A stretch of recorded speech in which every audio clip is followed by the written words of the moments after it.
There are so many distinguished guests that are here. I kind of hesitate to try to acknowledge every one of them because I'm real worried that I'll leave somebody out. But I want to acknowledge Chairman George Miller of the House Interior Committee and Chairman Gary Studds of the Merchant Marine and Fisheries Committee.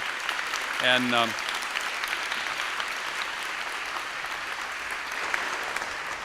you're going to realize how premature that applause was. You might want to hold your applause for the rest of the group. Senator Pat Leahy, Senator Max Baca, Senator John Chafee, all tremendous leaders on the environment in the Senate, and that's fine. You can applaud these environmental leaders from the Senate, and from Senator Jim Jeffords. I probably left somebody. Have I left any other senator out? All right. From the House of Representatives, Representative Billy Tozan, Representative Buddy Darden, Representative Dan Hamburg, Representative Bob Wise, Representative Nancy Pelosi, Representative Mike Sinar. Anybody else from the House? Excuse me? Okay. And from our administration, we're very pleased to have here Secretary O'Leary, Administrator Carol Browner, Secretary Babbitt from the State Department, Tim Worth, and may I also acknowledge B.A. Benson, spouse of our Treasury Secretary. And let me make just a few points in introducing the President. This really is a new day where protection of the environment is concerned. Part of what President Clinton and I talked about all last year was the necessity for change in America. Let's put behind us the false choice between the economy and the environment, for example. Let's create jobs and productivity and economic progress by accepting the challenge of cleaning up the environment and protecting our national heritage for generations to come. Instead of dragging our feet, let's lead the way toward a brighter future. Change is always difficult. Change always requires courageous leadership. The reason this Earth Day, the first Earth Day of the new administration, is an occasion for announcing change is because we have courageous leadership from President Bill Clinton.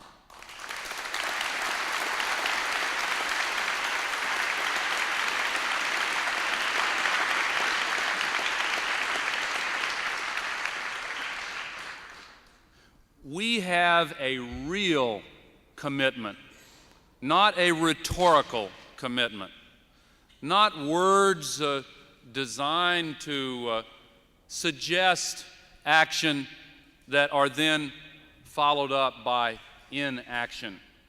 We have instead a deep and meaningful commitment to act responsibly, thoroughly, in a cost-effective way, in ways that are consistent with and supportive of greater economic progress.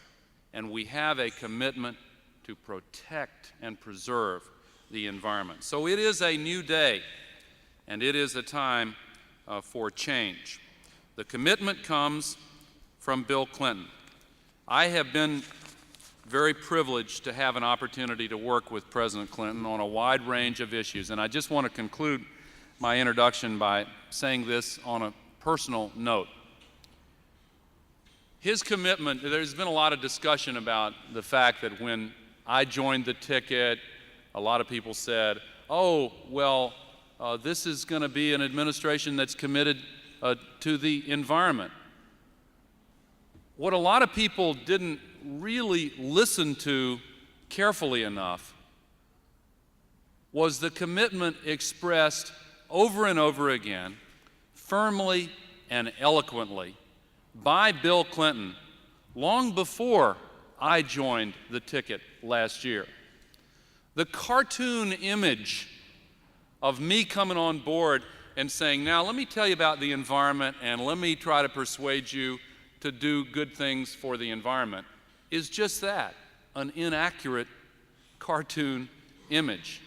I want to tell you from my heart, on a personal basis, that it has been a tremendous joy to work with Bill Clinton to establish the White House Office on Environment Policy, headed by Katie McGinty, who's here with her parents and fiance today.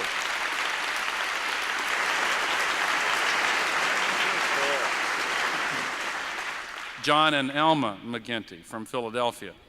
And Senator Bob Graham has joined us since I acknowledged those who were here. But it has been a great joy to work personally with Bill Clinton on these issues. He has brought creative energy to flesh out the firm commitment that he feels in his heart. And I am proud to present to you now President Bill Clinton.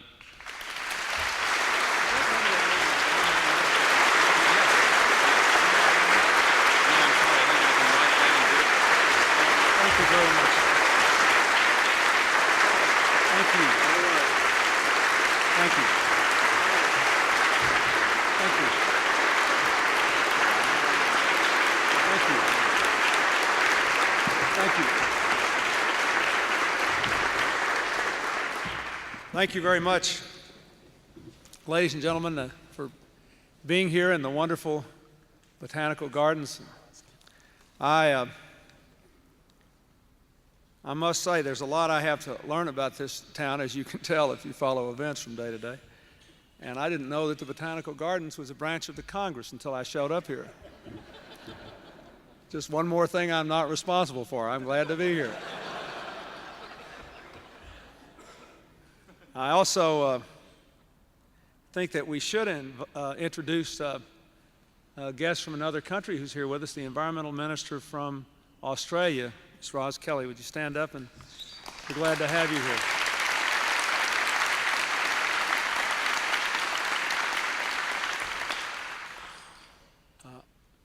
Al Gore introduced Katie McGinty, and you were all good enough to clap, and I don't know if you could hear through the clapping that her parents are here. What you may not know is that the real reason we appointed her is that she's one of 10 children, and we'd like to carry Pennsylvania in 1996. We think that there's a significant likelihood now because of that. I want to say a special word of thanks to the Vice President for two things. First of all, for the wonderful trip that he has just concluded, going to Poland to represent our country on the occasion of the 50th anniversary of the Warsaw Uprising. And the wonderful remarks he gave in New York on the eve of that departure, and the way that he represented the United States in Poland. And secondly, notwithstanding what he said in the introduction, which was true,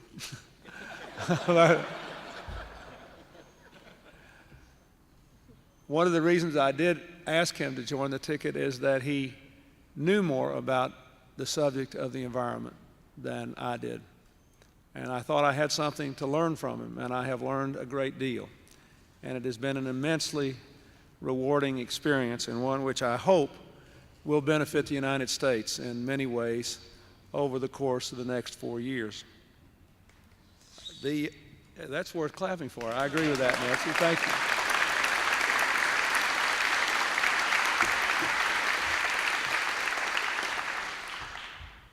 It's a good thing to have this celebration in the springtime, a time when our spirits are renewed and we are reminded by nature of new beginnings and forgotten beauty. This has been an astonishingly beautiful spring in Washington, D.C., and something for which I will always be grateful. My first springtime here that I see every morning as I go out and jog around in it and try to breathe in it, something that is a continuing challenge. A little more than a week ago, most Americans celebrated holy days of freedom and renewal. Today, we still nurture the faith that helps us to understand more clearly that we can do better. This is a time of new beginnings, a time when there is anguish and anxiety all around us, but we still must yearn once again to succeed in our common purposes, to reach our deepest goals. For all of our differences, I think there is an overwhelming determination to change our course, to offer more opportunity, to assume more responsibility, to restore the larger American community, and to achieve things that are larger than ourselves and more lasting than the present moment. We seek to set our course by the star of age-old values, not short-term expediencies, to waste less in the present and provide more for the future, to leave a legacy that keeps faith with those who left the earth to us. That is the American spirit. It moves us not only in great gatherings, but also when we stand silently all alone in the presence only of nature and our Creator. If there is one commitment that defines our people, it is our devotion to the rich and expansive land we have inherited.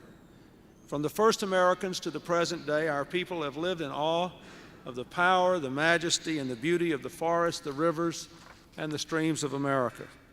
That love of the land which flows like a mighty current through this land and through our character burst into surface on the first Earth Day in 1970.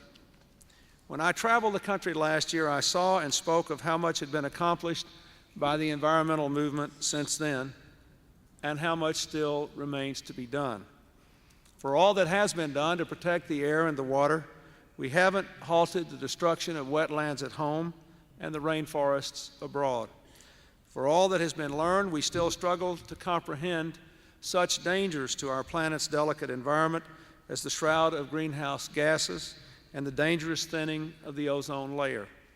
We haven't done nearly enough to protect our poorest communities from the hazards such as lead poisoning, which is believed to cause mental retardation, learning disabilities, and impaired growth. Unless we act, and act now, we face a future where our planet will be home to 9 billion people within our lifetimes. But its capacity to support and sustain our lives will be very much diminished. Unless we act, we face the extinction of untold numbers of species that might support our livelihoods and provide medications to save our very lives. Unless we act now, we face a future in which the sun may scorch us, not warm us, where the change of season may take on a dreadful new meaning, and where our children's children will inherit a planet far less hospitable than the world in which we came of age. I have a faith that we will act, not from fear, but from hope and through vision.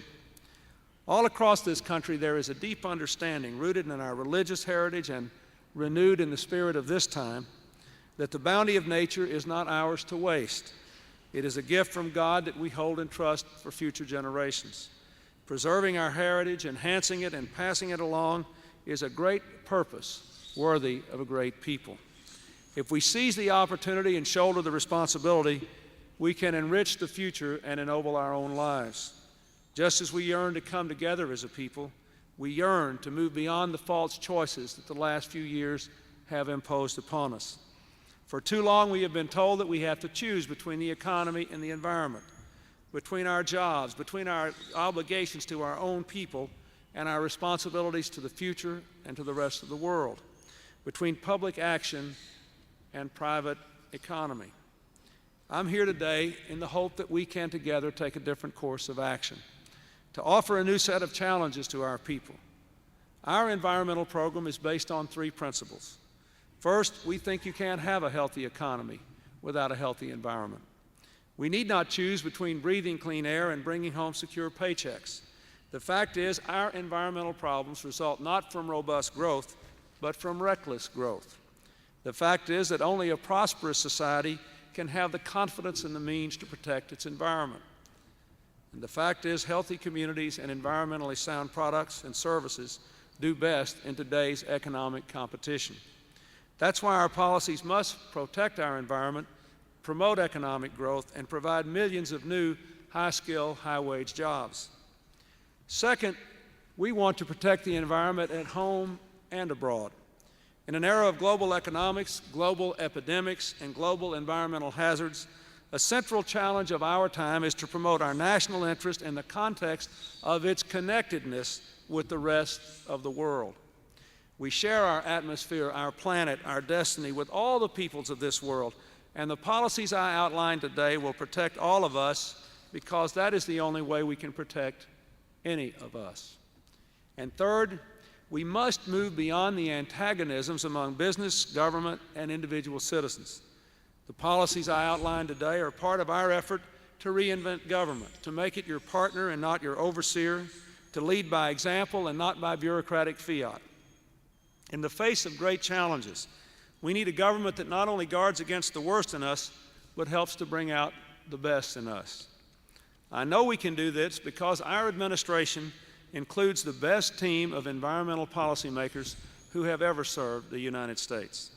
The Vice President, Interior Secretary Babbitt, EPA Administrator Browner, and I hope that the EPA will soon, by the grace of Congress, be a cabinet-level department, and Energy Secretary O'Leary, Commerce Secretary Brown, Transportation Secretary Pena, the Agriculture Secretary Mike Espy, our Environmental Policy Director Katie McGinney, and our Science and Technology Advisor Jack Gibbons.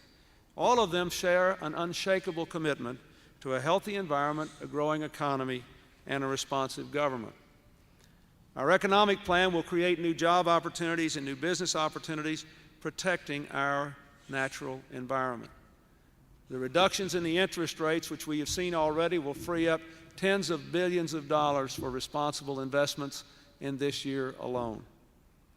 The jobs package I have asked the Congress to pass contains, this has hardly been noticed, but it actually contains green jobs, from wastewater treatment to energy efficiency, to the restoration of our national parks, to investments in new technologies designed to create the means by which we can solve the problems of the future and create more jobs for Americans. Our long-term strategy invests more in pollution prevention, energy efficiency, in solar energy and renewable energy, in environmental restoration and water treatment, all of which can be found in the 5-year budget that we have presented to the Congress. These investments will create tens of thousands of new jobs, and they will save tens of thousands more. Because when we save energy and resources, we will have more to invest in creating new jobs and providing better living standards. Today, every other advanced nation is more energy efficient than we are.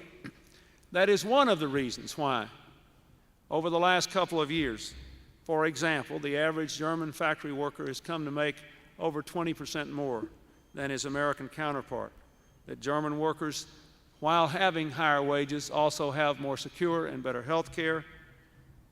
That's because that economy uses 1/2 the energy we do to produce the same amount of goods. We can do better, and we will. I believe we can develop the know-how to outconserve and outcompete anyone else on earth. All over the world, people are buying products that help them to protect their environment.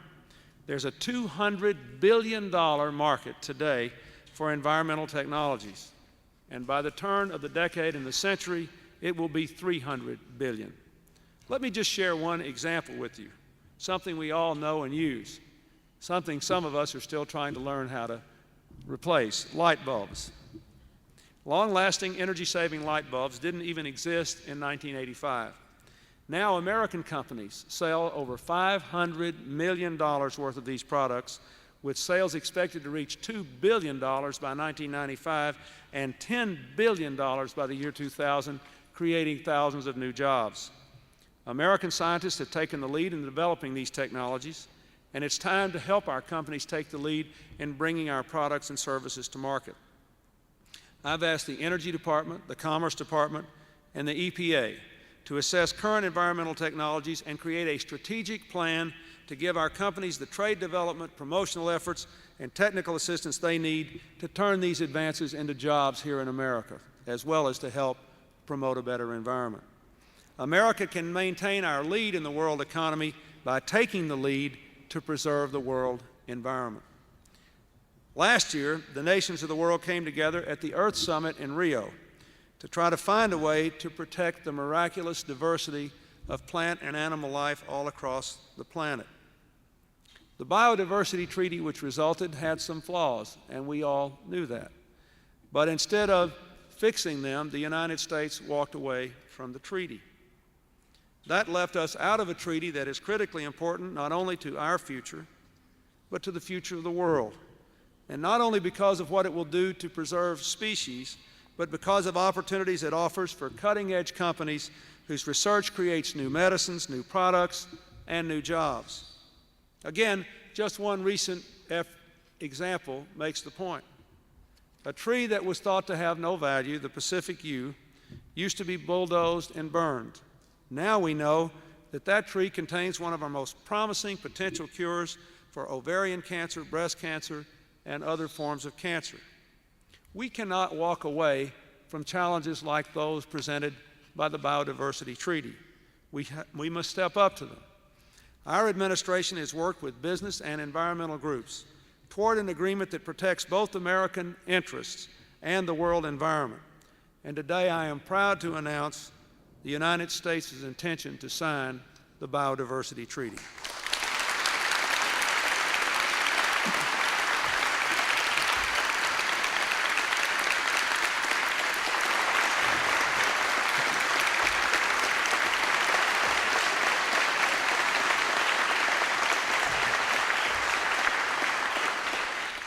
This is an example of what you can do by bringing business and environmentalists together instead of pitting them against each other. We can move forward to protect critical natural resources and critical technologies. I'm also directing the State Department to move ahead with our talks with other countries which have signed the convention so that the United States can move as quickly as possible toward ratification. To learn more about where we stand in protecting all our biological resources here at home, I'm asking the Interior Department to create a national biological survey to help us protect endangered species and, just as importantly, to help the agricultural and biotechnical industries of our country identify new sources of food, fiber, and medication.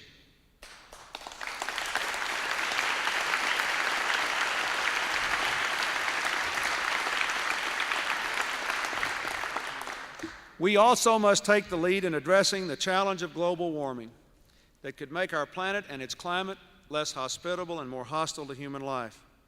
Today, I reaffirm my personal and announce our nation's commitment to reducing our emissions of greenhouse gases to their 1990 levels by the year 2000.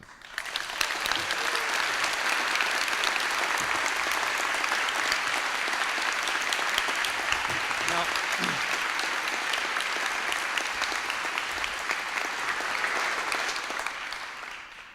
I am instructing my administration to produce a cost-effective plan by August that can continue the trend of reduced emissions. This must be a clarion call, not for more bureaucracy or regulation or unnecessary costs, but instead for American ingenuity and creativity to produce the best and most energy-efficient technologies. After the Cold War, we faced the challenge of helping Russia achieve a healthy democracy, a healthy economy, and a healthy environment. Our Russian aid package includes $38 million to clean up pollution and promote better uses of energy. As with the full range of our investments in Russia, this is truly an investment not only in promoting our own values, but in protecting our national security. To protect the environment at home and abroad, I'm committed to a government that leads by example, brings people together, and brings out the best in everyone.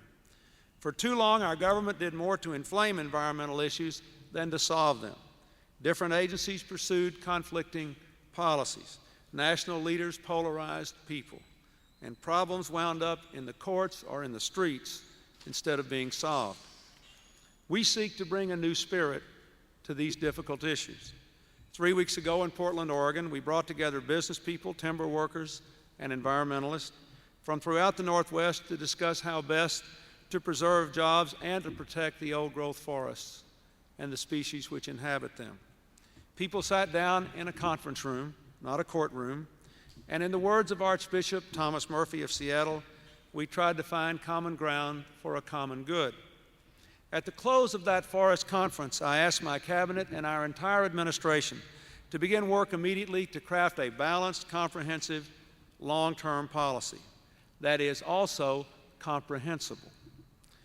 Before I ask our companies and our communities and our families to meet any challenge, it seems to me we have to set that standard for the government. The American people are entitled to know where the United States stands on this issue and many other issues. And it is time to bring an end to the time when issues like this wind up in court and there are 5 different positions from the United States government itself. We can never solve problems in that fashion. We can only undermine the security and stability of people's lives. That's one reason I'm proud that yesterday the United States Army announced its plan to clean up a large number of sites where we learned recently that chemical weapons materials may be buried, in some places from as long ago as World War I. Working with the EPA, the Army will clean up this problem safely and in an environmentally sound manner. This is a legacy of America's efforts to defend our people and the community of free nations. Now we are taking steps to defend our people and our environment and the environment of the world. In that same spirit, I plan to sign an executive order requiring federal facilities that manufacture, process, or use toxic chemicals to comply with the federal right to know laws and publicly report what they are doing.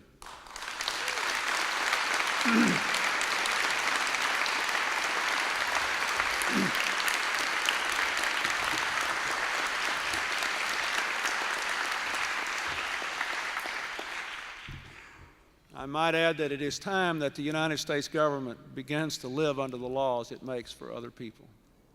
With this executive order, I ask all federal facilities to set a voluntary goal of reducing their release of toxic pollutants by 50% by 1999. This will reduce toxic releases, control costs associated with cleanups, and promote clean technologies. And it will help make our government what it should be, a positive example for the rest of the country.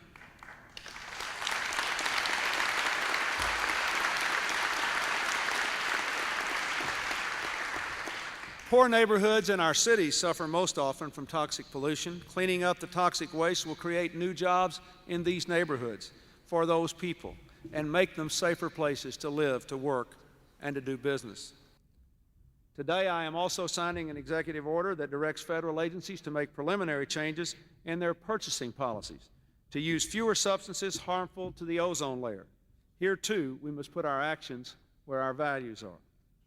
Our government is a leading purchaser of goods and services, and it's time to stop not only the waste of taxpayers' money, but the waste of our natural resources. Today, I am signing an executive order which commits the federal government to buy thousands more American-made vehicles using clean domestic fuels such as natural gas, ethanol, methanol, and electric power. This will reduce our demand for foreign oil, reduce air pollution, promote promising technologies, promote American companies, create American jobs, and save American tax dollars. To demonstrate my commitment to this issue, Energy Secretary O'Leary is creating a task force led by the Land Commissioner of Texas, Gary Morrow, who's here in the audience today, who's headed a successful effort in his own state. I hope we can do as well in America as they have done in Texas.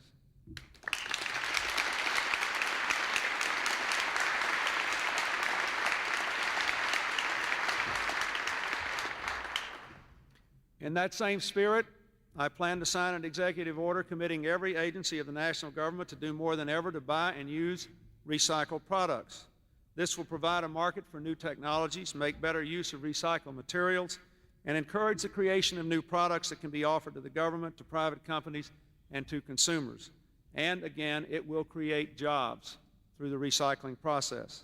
We must keep finding new ways to be a force for positive change.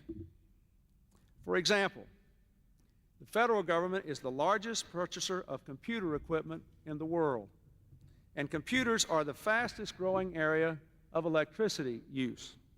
That's why I am also signing an executive order today requiring the federal government to purchase energy-efficient computers. We're going to expand the market for a technology where America pioneered and still leads the world, and we'll save energy, saving the taxpayers $40 million a year and set an example for our country and for the world. For as long as I live and work in the White House, I want Americans to see it not only as a symbol of clean government, but also a clean environment. That's why I'm announcing an energy and environmental audit of the White House. We're going to identify what it takes to make the White House a model for efficiency and waste reduction. It might mean fewer memos and less paper. And then we're going to get the job done. I want to make the White House a model for other federal agencies, for state and local governments, for businesses, and for families in their homes.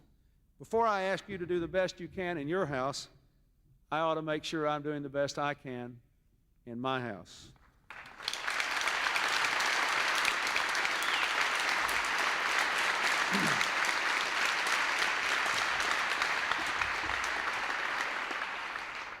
I ask that all of us today reaffirm our willingness to assume responsibility for our common environment and to do it willingly, hopefully, and joyously. We are challenged here today not so much to sacrifice as to celebrate and create. I've challenged Americans who are young in years or young in spirit to offer their time and their talent to serve their communities and their country. I've asked them to help in teaching our children, healing the sick, policing our streets. But equally important are efforts to protect our environment, from our largest cities to our smallest towns to our suburbs. Our National Service Plan will ask thousands of Americans to do their part, from leading recycling drives to preventing lead poisoning. The challenge to shoulder responsibility and seize opportunity extends to each of us in businesses, communities, and homes. In our own lives and our own ways, each of us has something to offer to the work of cleaning up America's environment. And each of us surely has something very personal to gain. On a colder day in the middle of winter, just 3 months ago, a poet asked us to celebrate not only the marvelous diversity of our people, but the miraculous bounty of our land. Here on the pulse of this new day, Maya Angelou challenged us to look at the rock, the river, the tree, your country. Now it is a season of new hope and new beginnings, and as we look anew at our neighbors, our children, and our own communities, as well as the world around us, we must seize the possibilities inherent in this exhilarating moment, to face our challenges, to exercise our responsibilities, and to rejoice in them. Thank you very much.